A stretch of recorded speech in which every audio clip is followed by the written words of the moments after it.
علی امین گنڈاپور نے ابھی کچھ دیر پہلے کہا ہے کہ ڈرامہ بازی سے گریز کریں، میں نے استعفیٰ دے دیا ہے، حکومت کی سازش کو ناکام بنائیں گے، یعنی وفاقی حکومت کی بات کی جا رہی ہے۔ سیاسی طور پر کسی کے باپ کی یہ جرت نہیں ہے کہ وہ عمران خان کی حکومت کو گرا سکے KPK میں، لیکن ان سے کچھ پارٹی کے معاملات پر جب سوال کیے گئے تو علی امین گنڈاپور غصے میں نظر آئے اور انہوں نے یہاں تک کہہ دیا کہ اگر اب مجھے عمران خان صاحب دوبارہ کہیں گے کہ آپ وزیر اعلیٰ کے منصب کو سنبھالیں تو کیا آپ سنبھالیں گے؟ تو انہوں نے کہا کہ بالکل نہیں، یعنی اس کا مطلب یہ ہے کہ اندر سے یہ اتنے غصے میں ہیں کہ عمران خان صاحب کی بات بھی یہ نہیں مانیں گے۔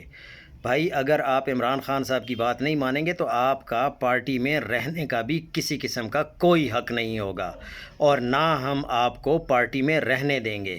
عمران خان صاحب آپ کو 10 دفعہ جو آرڈر دیں گے آپ کو 10 دفعہ ہی ماننا پڑے گا۔